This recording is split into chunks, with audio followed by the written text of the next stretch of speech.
Hi guys, welcome. We are streaming to our website. We're also added Facebook and YouTube. So if you guys are watching on those, you are our first pioneers to watch on those sources. So welcome everyone. This is our project called At Home Artist Podium. I'm Mariah here. I am a producer. She, her, hers. So yeah, we're really excited to have you guys here with At Home Artist Project. If you've never been with us before, we are a virtual space for artists to collaborate new work. We are this week honoring the 100th anniversary of the women's right to vote in 1920. So we're in 2020, 100 years later. We thought it was an opportune time to create a project that is still very important today about rights and voting. And so we're offering a really amazing and empowering speech that was from a suffragette, and I'll get into it a little bit more, but just a little bit more about At Home Artist Project. If you are on our website, there are some buttons below. There's a buy a ticket, or there's a donate through PayPal. If you've been with us before, the way donations work is 20% will go to our charity, which I'll explain. 15% will go to our overhead costs just to run our website and do things like restream, so we can see you guys on Facebook and on YouTube. And then 65% of the donations will be to the people on this screen that you'll see performing and designing tonight, as well as our administrative team. So donate if you cannot find us on YouTube or Facebook. If you visit any of our profiles, you'll see our website. You'll see our Eventbrite where you can buy a ticket. We'll keep it open for a week, and that's how we work. As far as the charity that we're donating this week, we are going to donate to the Brennan Center for Justice, and a little bit about them. The Brennan Center for Justice is an independent, nonpartisan law and policy organization that works to reform, revitalize, and when necessary, defend our country's system of democracy and justice. They said that we strive to uphold the values of democracy. We stand for equal justice and the rule of law. We work to craft and advance reforms that will make American democracy work for all. So yeah, thank you guys for watching. We're so excited to have you. After the show, we're going to have a talk back. So if you're on YouTube or Facebook, feel free to comment. If you're on our website, though, there's a teal comment section below. That's the best way to comment on our website. As far, you don't have to type in an email or anything. And we can talk with you guys and answer your questions and get your feedback on tonight's speech. Awesome. So I'm just going to introduce our team. And here they are. And for introductions, we'll start. Hi, everyone. We'll start with Cameron. Good evening. My name is Cameron King. I'm based here in Houston, Texas. My pronouns are she, her, and I will actually be reciting the first portion of our speech this evening. Awesome. Laura? Ooh, you might be muted, Laura. Oh, no. That's her. There we go. I'm Laura, and I am right outside of Asheville in Arden, North Carolina, and I did the design that goes behind Cameron's part of her speech. Awesome, thanks. We'll move to Katie. Hi, my name is Katie Alion. I use she, her pronouns, and I will be reading the second part of the speech following Cameron's. Awesome. Olivia. Hi, everyone. I'm Olivia, she, her pronouns. I'm based out of Pittsburgh, Pennsylvania, and I did a sound design to go along with the second portion of the piece, which Katie is reading. Awesome. Emma? Hi, I'm Emma Kowalchuk. I'm currently on Long Island. I use she, her pronouns, and I'm going to be reading the third part of the speech. Cool. And Jacqueline, one of our own administrative members here, welcome. Hi, I'm happy to be participating in this portion of the project this time. Jacqueline, she, her, hers, and I designed the third portion of the design. I designed the portion that will be playing during the third part of the speech, which Emma is reciting tonight. Awesome. Yeah, we have a couple of people who have done some projects with us before. I think Laura has done one of our at-home artist palettes where we feature visual artists. And Emma was just in our recent play, Inelastic Collisions, a series of Inelastic Collisions that we just did. And the rest we're adding to our network, and we love that at Home Artist Project. So I'm going to stop yapping. And I'm going to tell you a little bit more yapping about our awesome speech writer. Their name is Frances Ellen Watkins Harper. And just a little background, because it's kind of good to know what you're getting into. Harper gave this address before the World's Congress of Representative Women at the Chicago Columbian Exposition of 1893. So this is before the women's right to vote, advocating it. Just a little bit about why we picked her. If you don't know much about the suffragette movement, I personally didn't. You think the Susan B. Anthonys, and you think like, oh, that's one specific kind of ideal that I have. We did some research, and a lot of the conflict happening at the time, I think, is similar to conflict right now, whereas a lot of suffragettes were against the 15th Amendment. And so it was kind of like a race whether women or Black men would get the right to vote first. And Frederick Douglass always was a supporter of women's right to vote, but he kind of separated it as well to make sure that, like, he thought, this is a good quote, Douglass strongly supported suffrage for women, but believed that the African American community had a more urgent need for enfranchisement. He was afraid that if the change did not occur at this particular moment, it possibly would never happen. And I think that's something that we need to think about when we picked this speech. And so that's just a little bit about it. Great. I think we're going to get into it. Great. So enjoy, everyone. Woman's Political Future by Frances Ellen Watkins Harper, dated May 20th, 1893. And before sin had cast its deepest shadows, or sorrow had distilled its bitterest tears, it was true that it was not good for man to be alone. It is no less true, since the shadows have deepened and life's sorrows have increased, that the world has need of all the spiritual aid that woman can give for the social advancement and moral development of the human race.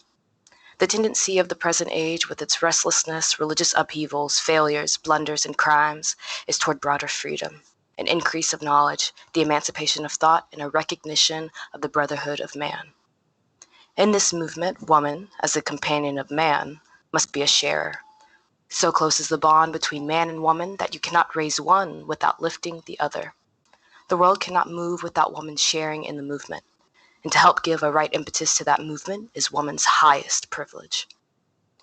If the 15th century discovered America to the old world, the 19th discovering woman to herself.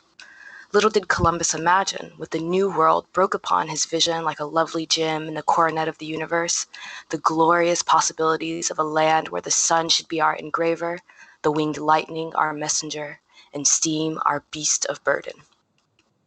But as mind is more than matter, and the highest ideal always the true real, so to woman comes the opportunity to strive for richer and grander discoveries and ever gladden the eye of the Genoese mariner. Not the opportunity of discovering new worlds, but that of filling this old world with fair and higher aims than the greed of gold and the lust of power is hers. Through weary, wasting years men have destroyed, dashed in pieces and overthrown, but today we stand on the threshold of woman's era, and woman's work is grandly constructive. In her hand are possibilities whose use or abuse must tell upon the political life of the nation and send their influence for good or evil across the track of unborn ages. As the saffron tints and crimson flushes of morn herald the coming day, so the social and political advancement which women have already gained bear the promise of the rising of the full-orbed sun of emancipation. The result will not be to make home less happy, but society more holy. Yet I do not think that the mere extension of the ballot a panacea for all of the ills of our national life. What we need today is not simply more voters, but better voters. Today, there are red-handed men in our republic who walk unwhipped of justice, who richly deserve to exchange the ballot of the free man for the wristlets of the felon.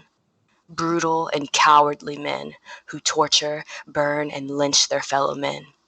Men whose defenselessness should be their best defense and their weakness an ensign of protection. More than the changing of institutions, we need the development of a national conscience and the upbuilding of national character.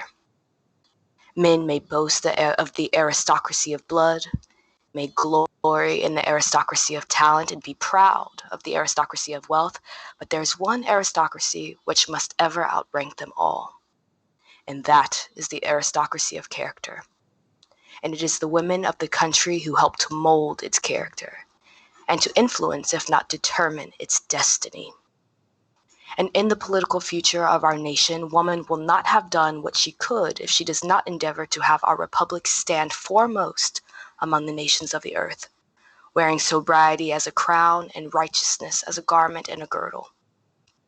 And coming into her political estate, woman will find a mass of illiteracy to be dispelled.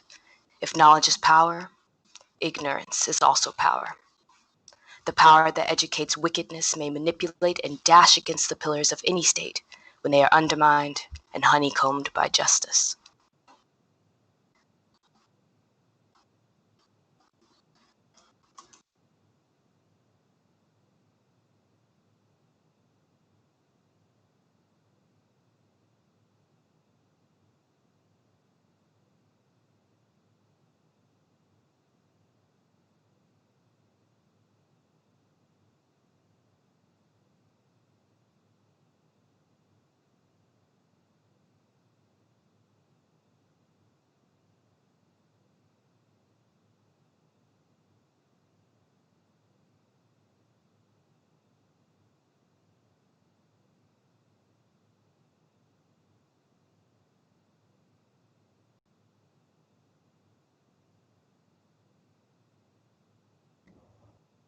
I envy neither the heart nor the head of any legislator who has been born to an inheritance of privileges, who has behind him ages of education, dominion, civilization, and Christianity, if he stands opposed to the passage of a national education bill, whose purpose is to secure education to the children of those who were born under the shadow of institutions which made it a crime to read. Today, women hold in their hands influence and opportunity. And with these, they have already opened doors which have been closed to others. By opening doors of labor, woman has become a rival claimant for at least some of the wealth monopolized by her stronger brother. In the home, she is the priestess. In society, the queen. In literature, she is a power. In legislative halls, lawmakers have responded to her appeals and for her sake have humanized and liberalized their laws. The press has felt the impress of her hand. In the pews of the church, she constitutes the majority.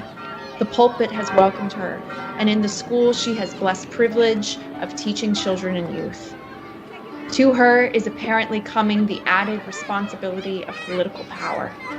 And what she now possesses should only be the means of preparing her to use the coming power for the glory of God and the good of mankind. For power without righteousness is one of the most dangerous forces in the world. Political life in our country has plowed in muddy channels and needs the infusion of clearer and cleaner waters. I am not sure that women are naturally so much better than men that they can clear the stream by virtue of their womanhood. It is not through sex, but through character, that the best influence of women upon the life of the nation must be exerted. I do not believe in unrestricted and universal suffrage for either men or women. I believe in moral and educational tests. I do not believe that the most ignorant and brutal man is better prepared to add value to the strength and durability of the government than the most cultured, upright, and intelligent woman. I do not think that willful ignorance should swamp earnest intelligence at the ballot box, nor that educated wickedness, violence, and fraud should cancel the votes of honest men. The unsteady hands of a drunkard cannot cast the ballot of a free man. The hands of lynchers are too red with blood to determine the political character of government for even 4 short years. The ballot in the hands of women means power added to influence. How well she will use that power, I cannot foretell. Great evils stare us in the face that need to be throttled by the combined power of an upright manhood and an enlightened womanhood. And I know that no nation can gain its full measure of enlightenment and happiness if one half of it is free and the other half is fettered. China compressed the feet of her woman and thereby retarded the steps of her men. The elements of a nation's weakness must ever be found at the hearthstone.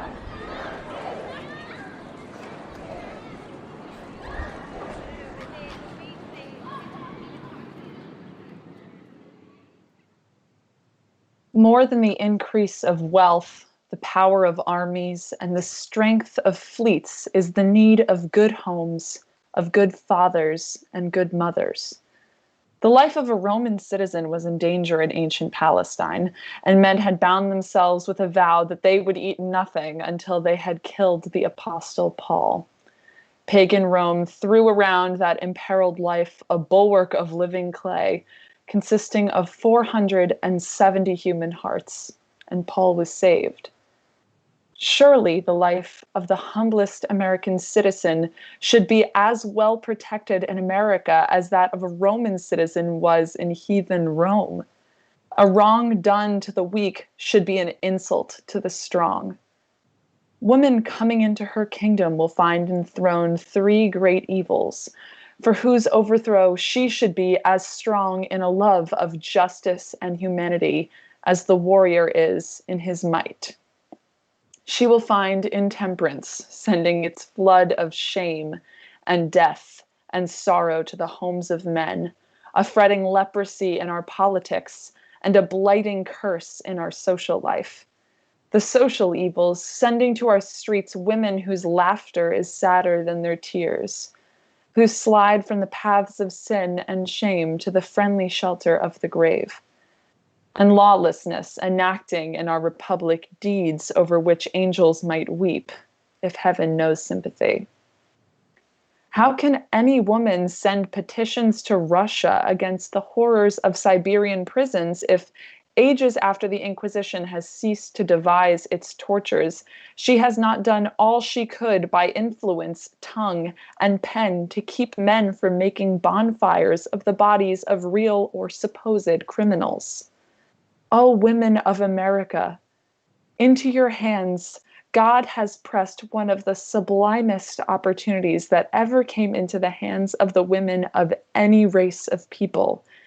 It is yours to create a healthy public sentiment, to demand justice, simple justice, as the right of every race, to brand with everlasting infamy the lawless and brutal cowardice that lynches, burns, and tortures your own countrymen, to grapple with the evils which threaten to undermine the strength of the nation, and to lay magazines of powder under the cribs of future generations is no child's play. Let the hearts of the women of the world respond to the song of the herald angels of peace on earth and goodwill to men. Let them throb as one heart, unified by the grand and holy purpose of uplifting the human race, and humanity will breathe freer and the world grow brighter. With such a purpose, Eden would spring upon our path, and paradise be around our way.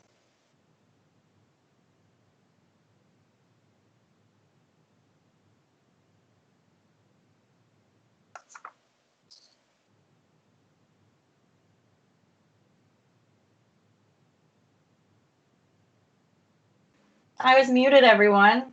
Happens to the best of us.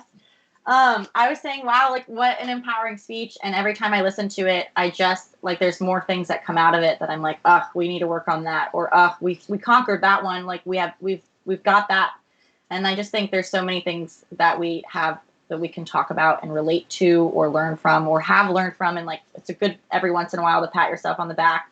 I think we can't do that as much as we need to learn right now, but it is really interesting to think of something that's 100 years ago. Just the fact that this is literally 100 years ago is crazy.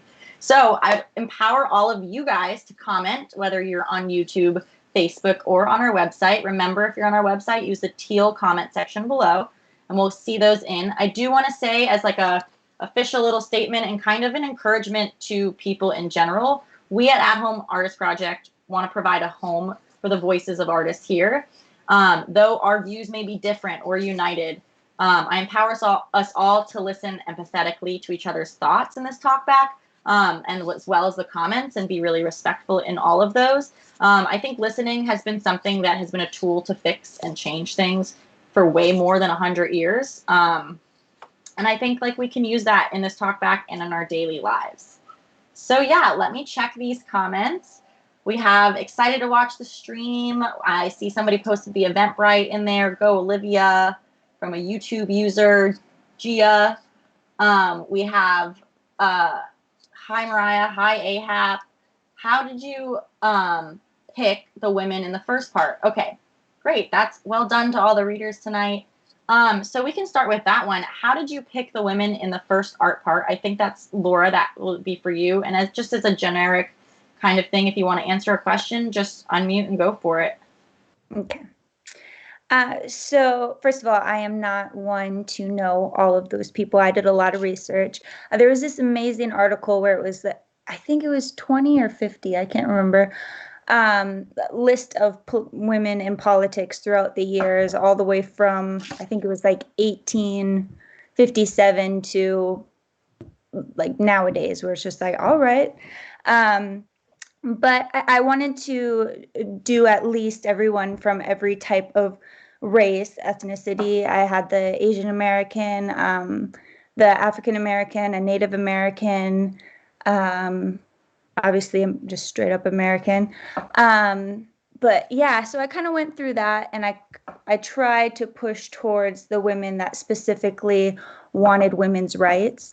Obviously, there's lots of women that just had other passions, and I wanted ones that, okay. And I couldn't do all of them, obviously. That would have been a they were such intricate drawings. I like can't imagine. We only gave you like a week and a half.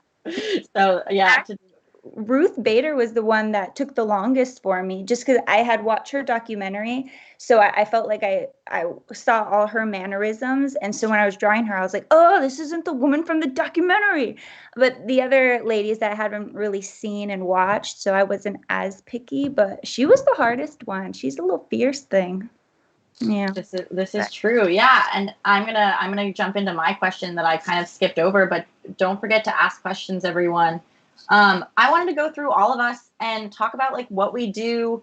We talk about this in a lot of AHAP talkbacks, and I think it's hard, but it's also interesting knowing that everybody comes from different backgrounds and what we're all doing to cope with the state of theater right now and the state of some other things in the world.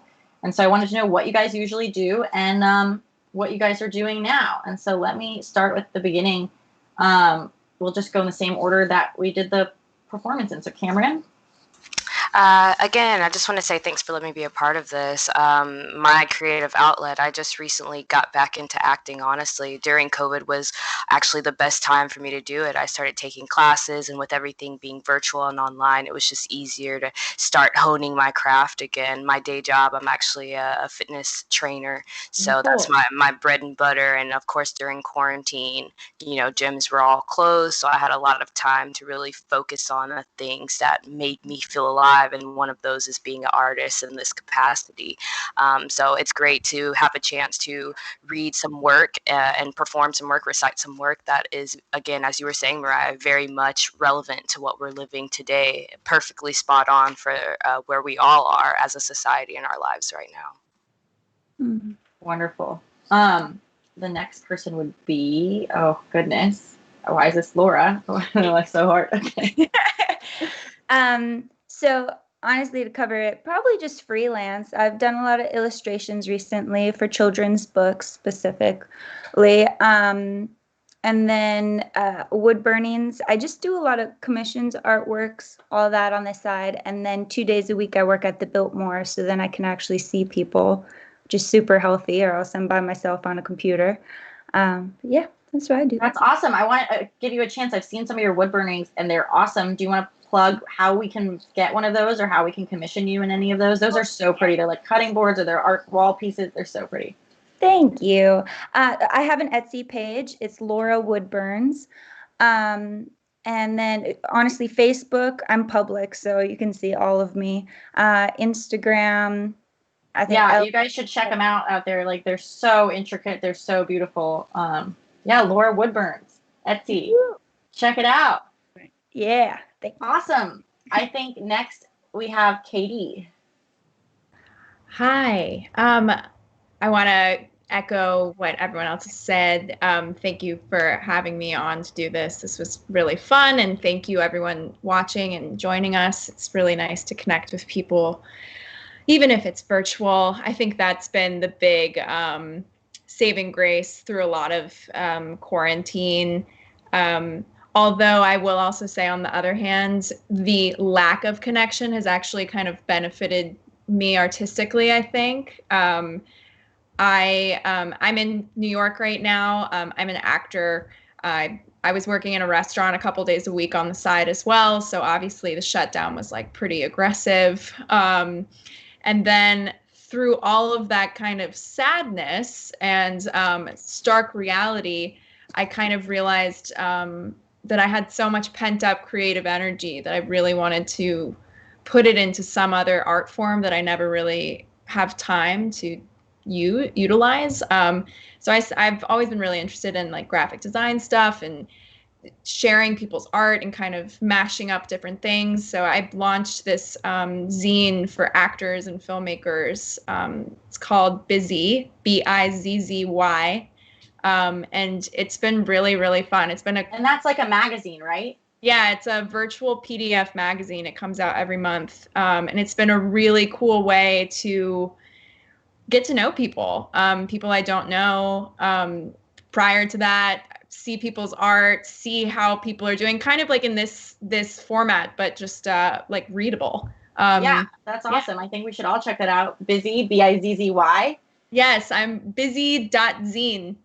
We're on Instagram and all the things. That's really cool. I know Katie for a really long time, and she used to doodle in some of my notebooks or things, and she's a great illustrator, so I bet your graphic design stuff, it would be really good. And I checked out some of the first bits of your magazine, and it looked really, really cool. So cool. Thanks. Awesome. Olivia, what have you been doing? What do you do? Normally, I'm a sound designer, sound engineer, so I've been getting in touch with some people doing some podcast work, so still a little tangentially related. Also, my sister got married recently, so yes, helping her do a lot of stuff, and then putting together some videos, getting into video editing a little bit, just of pictures from the ceremony that we could share with people, and also to play at the mini reception of 20 people. Of them growing up and stuff like that. Also playing guitar. I also play the oboe. So, jam that. I love that. Awesome. Laura, I think you might be muted, but I'm going to move to Emma. Hi. Yeah, so thank you again, like everybody else has said, thank you so much. It's been so awesome to be a part of this. I was not familiar with this speech, and I think it's crazy to read this now, like you were saying, and see how much of it is still applicable is really interesting in this context. Yeah, for the past 6 months, I graduated college, which was very fun and very interesting. That must have been so tough. It was weird. It was a long time. It feels like forever ago now, but it was an accomplishment either way, so that was nice. And yeah, just I feel like my creativity has manifested itself in so many different ways, where some days I feel like, acting, and I was in another at-home artist project show recently. Shout out. So much fun. It was so much fun to do that too. It was really a nice way to be creative and a nice outlet. And some days I feel like, acting, and some days I feel like writing, and some days I feel like just cooking something. So it's different every day, but yeah, that's the adventure, but it's been fun. Yeah. Jay, I'm going to move us quickly because I feel like I can speed you up of all people because you're an at-home artist, admin. We're getting so many questions, so let us know what you've been doing. I know you have been doing some of this kind of stuff with us. We're always grateful to have you. Thank you. Yeah, to keep it short, my background is in theater and scenic design, so I was freelancing and doing a lot of scenic painting. I also dabbled in digital marketing and analytics for a little while, and that was weird, but it was a good move because it allowed me to marry my like love of storytelling and collaboration and my digital skills, and it came together in a really nice way to help be part of At Home Artist Project, for which I'm the Director of Marketing Communications. And this has definitely been the biggest outlet and has been a way to connect with people, to collaborate, and to feel like we're putting something out there. And I think that's been the most important thing so far. Yeah, and we can see Laura and Jacqueline's work as well as Emma's work with us on our YouTube. You can watch any of the plays we've done or any of the at-home artist palettes that we've done. But now I'm going to get into these awesome questions. How did you animate the watercolor from Carolyn? Jay, I think that's you. Yes, I had a little bit of help with the animation, but mostly what happened was I painted like 10 different frames of a story and then put those in Photoshop and then picked it up and put it down and just changed the frame and then the transitions, lots of layers and moving the individual watercolor strokes, and then putting it all together in one big video. Yeah, that was really cool. I think it's a part of the medium. We've done some stuff with us before where it's time lapses of work, but we've never, this time we wanted to encourage our artists to animate. And I think watching both in a very physical drawing being like specifically drawing and watercolor being specifically watercolor animated brought so much different like to things we haven't seen at Home Artist Project. So that was really cool and kind of similar with both. Like I feel like both are like tangible forms of art. It wasn't like digitally rendered or anything like that as much. Maybe it was digitally rendered. That's a miscommunication, but like, you know what I mean? Tangible art animated digitally. Awesome. We'll go to the next one. How did you pick the sound that Katie was talking to? So yeah, Olivia, that's for you. Yeah, so when I was reading the piece, which is a very powerful piece about women in politics and the responsibility of voting, what really stuck with me was the responsibility aspect of it and how if you have the right to vote, you need to exercise that right, especially to help people who are not as privileged as you. And as, you know, a young white woman, I am very privileged and I recognize that, which is what motivated me and pushed me, because I wanted to kind of hear the contrast of like this lovely piano piece and then the impactful words that have been said around the country in the past few months. No, I thought that was so interesting. When we talked about doing this project, one of the AHAP admin team members, Rebecca, was really, she was like, it's 100 years after the women's right to vote. We should do something with that. And we were brainstorming it. We've so enjoyed artist designer collaborations since that doesn't happen as often, except in the real world. And we were like, well, we have some visual designers. That's the obvious go-to. And then we were like, let's just try to change it up. And I've never done anything like putting a sound design to a speech, but I think it worked awesomely. And I think it shined in its own light in the way that the other pieces did, and it stood for itself. And I never thought to think, oh, you can see something, you can touch something, you can smell, but hearing something digitally and like virtually added so much to the speech, and it was its own piece. And I thought that was really cool. Thank you. And Katie did a wonderful job reading it. Wonderful canvas for me to go with. Awesome. Wow, more comments. Yeah, keep putting them in, guys. We love this. How do you personally relate to the words of the speech? Does anyone want to specifically just go for it? Go, Katie. All right, I gotta say, there is a line here. Oh gosh, where was it? Something about ignorance being powerful.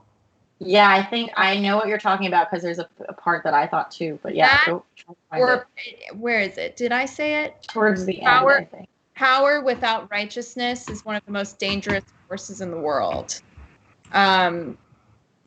That really hit me hard. I gotta say, I feel that on all ends of the spectrum politically right now, you know, it just feels really unjust for people of color, for trans people, for women, there's just so much on the line during this election. And I think that so many parts of this, oh God, they just really resonated.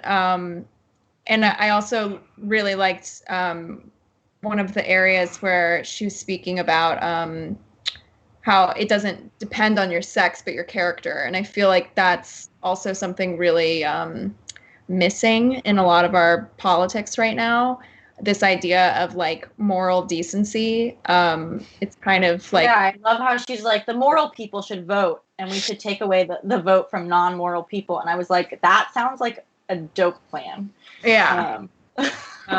And before I get too intense, I'm going to end it there because I don't want to be too polarizing, you know? I mean, and I empower you to be whatever you'd like to be. We are a voice for whatever you're feeling. But yeah, no, I totally. Does anybody else want to take a stab at that? I can reread the question if anyone's interested. Yeah, I just kind of wanted to elaborate a little bit more on what Katie was saying. I think she was honestly, just getting to the theme of intersectionality, right? Because there are a lot of different people here in our society, and that's what it all boils down to. When we talk about social justice, there are so many different kinds of people that need to be represented with different issues that have different needs and different desires. And so that is kind of reflected or mirrored in that voting process. You're voting for the person that you believe to be taking care of whatever needs, but on a more global scale, not just for one type of person, but for multiple different types of people. Yeah. Totally. I'm going to jump in, even though I'm the moderator, I'm not really one of the speakers. This question about what resonates with me, another line that really stuck out is, a wrong done to the weak should be an insult to the strong. And I think that describes exactly what we're saying. And I think like it gives me chills. It's like not giving rights to others who don't have the same privilege or opportunity as you. It should be an insult to us all. It should be an insult to anyone who, yeah, it should just be an insult to us all. I think it's like, it's terrible. And I think that is so strong. I like will use that quote in a lot of my life, I think, in the way I think about things. But yeah, that one hit me hard. Let's get back to some more questions. We've got Tony asked one of the similar questions about what was relevant in the speech. What influenced how you read or specifically spoke the speech? Anyone, one of the readers? Emma? I mean, like I said, earlier, it's very interesting. And I was actually going to say, based on what you said, Mariah, too, like wanting to put like that, giving rights to the people who are the most oppressed is pulling everybody up. It's helping everybody. I think it's crazy that, 100 years later, we're still hearing this message and in this social context and still seeing people being, put down. And I thinking about the context that Frances Ellen Watkins Harper said this in, but also just, the past week, which has felt like years in many ways. Thinking about that historical context, but also today's climate, it's inspiring in a lot of ways. And in some of these passages, she straight up jumped into a time machine and started talking about what's happening exactly. Now.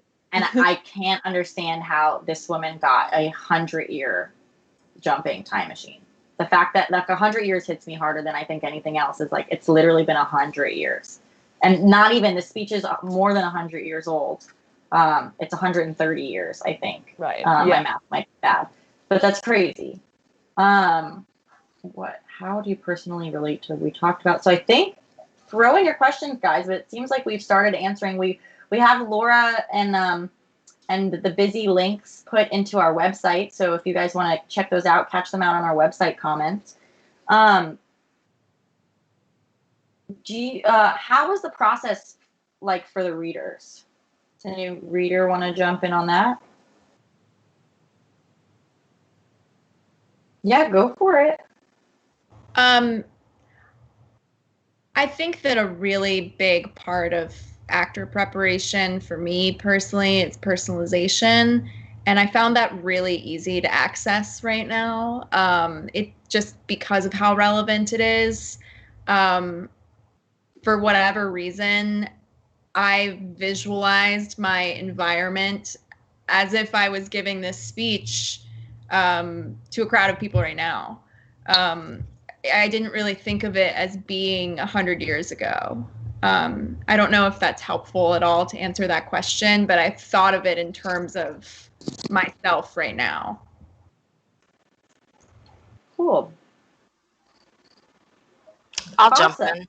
Oh yeah, go for it. I just wanted to talk a little bit about actually breaking down the text, because of course we have to always exegete the text as an actor, and so kind of one being that this is a dated piece, there's a lot of language in here, a lot of metaphors, so kind of getting down to the nitty-gritty of what it is that she's actually saying, using just context from previous events from history to kind of understand why she's forming the comparisons that she's making. She does a lot of mentioning of the discovery of America and Columbus, so kind of using that context to come to an understanding of the examples and the references that she's using and how those previous references relate to what it is that is happening today. Yeah, I noticed that too, and I think that's so crazy that it seems like she's calling back to 100 years. She says Romans and like and Romans and stuff, and it's so funny. Like that's more than 100 years for her, but she is like, look at this, and we are like, look at this, and I think there's something to that. History still repeating itself, yeah. Hardcore, because she talks about like I think the Chinese Empire and things like that, and it's like, yeah, history has been thousands of years, but it's important to know that she's calling back, and I think some of her poetic language is also because she was a poet as well. She has some other works and poems that are really interesting as well. Well, I think we should wrap it up soon. Charlie, thank you for all your questions. I'm gonna pick one. Maybe we'll just read it and do quick. Do you think it's ironic that this speech could have been given today and no one would think it's out of place? I think we've already addressed that. It was 7 minutes ago, and I think we're all agreeant that like it's not that out of place. And then your other question is, do you have a historical woman that inspires you? Does anyone want to answer that for somebody that inspires them, a historical woman or a woman that's probably, I'll open it up to now, that's somebody that inspires you? Or maybe Laura, if you had researched of something that like inspired you when you were researching? Yeah, there was just a lot that shocked me. I want to get the names right. I wrote them down. I think she was the first one I showed. She was actually the first female that ran for president, and I couldn't believe it. It was like 1857. I can't remember. But her running mate, she was nominated. Her running mate was actually Frederick Douglass, which kind of blew my mind. That was like, what? And you kind of covered it with like the suffragette happening. I know, I did it a little bit spawny. I just got caught up in my facts. But yeah, there was this huge split, but also they were all working together, but kind of against each other to get their priorities first, which I think we do a lot in modern day politics as well. It's like we were working together, but we're working against each other in wanting to be right first. But yeah. Right. And something I didn't really put on a timeline is that a lot of white women were afraid that if they were given, white men were afraid that if they gave white women the right to vote, then they would vote for Black people. And so then women were like, no, I won't do that. Just give me the vote. And so there was that like, so I found her inspiring, but it interests me that when it was, I think it was 4 days before the vote, or it was like within the week of the voting time of, is she going to be president, which would have been a huge shock. She actually got put in jail because she wrote some kind of scandalous article about somebody that was in power at the time. And so she got in trouble, and all of a sudden she was over in Britain. So I really seems like a convenient time to get in trouble, but right. I don't want to start that whole. Yeah. So she was somebody inspiring to me. I was like, holy cow, to run for president way back then, to grab an African American as your running mate way back then. That's bold. That's real bold. Yeah, and we did learn this when we were trying to talk about this topic. We just said 100 years later, let's do a suffragette something. And then we did find that a lot of suffragettes were against giving Black men the vote. And we were like, that doesn't seem relevant today. Or inspiring. And this speech is super inspiring. All right, I'm going to jump through because I think we should end it up. We've been talking for a little bit. All right, I think we can just, does anyone want to, no, I'm just going to skip that one because it's from our own team. It's from Tony. It's, how is it working on a speech? Oh, wait, actually, that's not. That's actually a valid. Sorry, I can't read, guys. What was it working on a speech as an artist? What was it like working on a speech? Sorry, I thought it was like, what was it like working with At Home Artist Project? It's like, we already talked about it. I can't read. So yeah, what was it like working on a speech as designers, as, usually we get scripts or things, but as actors? I'll jump in if go for it, please. Yeah, it's very different because the text you're working off of is so rooted in a specific setting, a specific time and place that we didn't have a director. We weren't all handed a theme that we were basing everything off of. I think it was really freeing just being able to take a piece of text and analyze it. It was about how I felt about it with the context of the time and the time we're living in now. And I really enjoyed it. It's been a long time since I've gotten to do a project that was so motivating in such a unique way. Oh, I'm so happy to hear that. Yeah, I will tell our audiences the way we kind of did this one. Sometimes we have a meeting with the designer and the artist. Sometimes we collaborate in that way. This time we kind of just gave everybody a chunk of text. We gave them their piece and said, go for it and do what you want. And then today we put them together. And we kind of sent the pieces to the people who were speaking in order for technical stuff and also so people would know what they were speaking to. But we kind of just let everyone free. And I'm glad that you enjoyed that because it's something that we haven't really done with some of our projects. We have meetings or we figure it out or we have a director. But this one we were just like, I think being a woman enough is, and that's why we picked an all-women team, but being a woman enough isn't something as a direction for this piece. You don't need direction when you can relate to something so specifically to our time and our kind of being. Exactly. Yeah. If I could jump in for Please. a minute.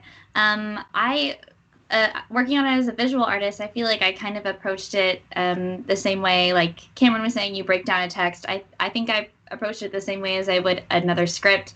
I read through the whole thing and then I read back through my section and I highlighted pieces of imagery that stuck out to me, like a fleet and a warrior and angels weeping. And so those kinds of images came to mind. But my brain just kind of automatically put it in a story. And I think that has to do with my background and what I enjoy. But I was pleasantly surprised at the end of it to feel like this woman was fighting through this movement, fighting through this text, fighting to get to the end. And ultimately, I thought I wanted it to be hopeful at the end. I thought it was hopeful at the end. But it was really nice to not have any boundaries. And I think that was really freeing. But also still having such an inspiring text to work from made it a lot easier. And I think that's a great note to end on. I think sometimes it's as your imagery showed, it does feel like we're carrying the world on our back. But I think the hopeful thing we can do is vote, vote, vote, vote, vote, vote, vote, vote, vote. Anyway, yeah, that's my song for you guys today. Please vote. I will say if you're looking for some resources, there's vote.org, there's iwillvote.com. And yeah, these are some resources you guys can use to vote. And I think you guys, thank you so much. I've been watching our website and everybody stayed on since the beginning, which is rare for modern audiences. And so thank you guys for listening to us the whole time and sticking with us. If you liked this content, remember what you can do is you can press the Eventbrite links in YouTube in the comments at the top that Evan provided for us. You can visit our website. Our money donations for this project will be open for a whole week. You could buy a ticket on Eventbrite, give us some money through PayPal. Just remember that those are going to a awesome charity. I just want to get the name right, and it's the Brennan Center for Justice, as well as these beautiful faces of these beautiful people we have on the screen. So don't forget to vote. Don't forget to donate. Don't forget to like and subscribe on all of our things. Check us out. And if you like this, we're doing a short play festival with 3 playwrights of new works. It's October 22nd, and we're calling it Love on the Rocks. It's like a little happy hour play festival and some adult themes, and they all kind of involve like love on the rocks. So yeah, October 22nd, our short play festival. Please check us out. Please donate, and thank you so much. And please vote. Thank you guys. Thanks for all being here. Good night.